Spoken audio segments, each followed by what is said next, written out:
এই ট্রেন চালু করা। এবার একটা ট্রেন চালু হচ্ছে, ভবিষ্যতে আমাদের নির্বাচিত দেশার দাবি করেছে আর একটা ট্রেন আমরা চালু করব। এটা আমাদের নতুন ট্রেন আসবে, নতুন বগি আসবে, নতুন ইঞ্জিন আসবে। আমরা নতুন ট্রেন দিয়ে শুরু করবো, পরের ট্রেন নতুন বগি দিয়ে শুরু করতে চাই। তো আমি কিন্তু এই পরিপুরের সংখ্যা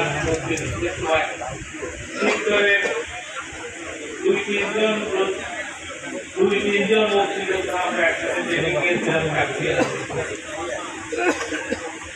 এখন কোথায় আছে যোগাযোগ নাই। আমি এই চিত্রের সাথে কিন্তু আমাদের যোগাযোগ অনেক। এই চিত্রের আমাদের ট্রেন যোগাযোগের জন্য আপনারা জানেন মাননীয় প্রধানমন্ত্রী অনেক পরিকল্পনা আছে।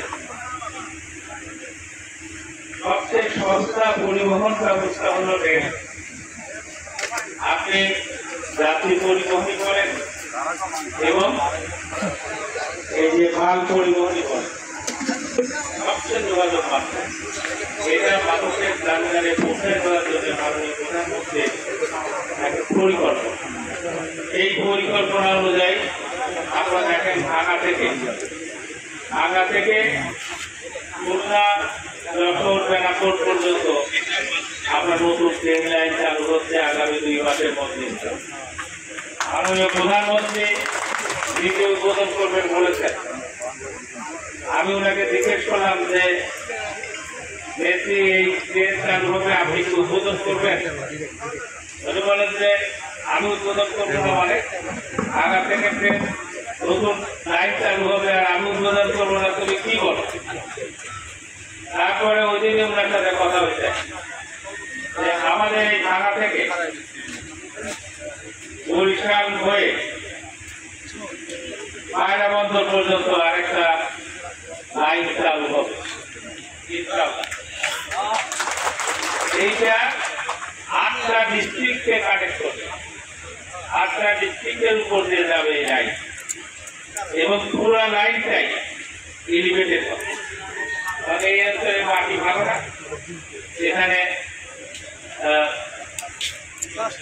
জমির উপর দিয়ে ট্রেন আপনার ভিজিবল হবে। এই কারণে এটা পুরাটাই হবে আপনার এলিভেটেড মানুষ করবে।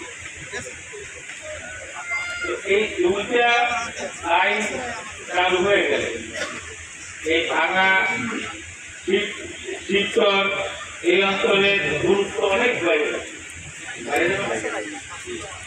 আপনার আমরা চিন্তা করছি যে আমাদের বাংলাদেশে রেলের আরো 2টা ডিভিশন, 2টা জোন হবে। এখন 2টা জোন আছে, রাজশাহী এবং শ্রীনগর, আর 2টা জোন হবে। এবং আমরা চিন্তা করতেছি যে সেটা ভাঙার মানে একটা জোন হবে। তার মানে মূল এটা হবে ভাঙাতে মূল জোনাল অফিস হবে। আপনারা চিন্তা করেন যে তাহলে ভাঙার গুরুত্ব কত বাড়বে। আর এই সাথে সাথে আরো একটা ডিভিশন হবে। আমরা এই ডিভিশনগুলো এটা আমরা সমন্বিতভাবে সব অঞ্চলের লোক যেতে পারি, এইভাবে আমরা চেষ্টা করি। এই কাজগুলো আমরা করতে মাননীয় প্রধানমন্ত্রী নিয়ে আমরা দেখতেছেন যে 2-1 জায়গায় হঠাৎ করে এই অ্যাক্সিডেন্ট, কালকেও একটা অ্যাক্সিডেন্ট হল। আসলে আমাদের সমস্যাটা কি, বিএনপির সময় ওভেন হ্যান্ড দিতে পারত, যেভাবে সমস্ত প্রতিষ্ঠানকে পঙ্গু করে দেওয়া হয়েছে, দক্ষ জনশক্তি আপনার রিটায়ারমেন্টে চলে গেছে। এখন আমাদের কন্ট্রাক্ট বেসিসে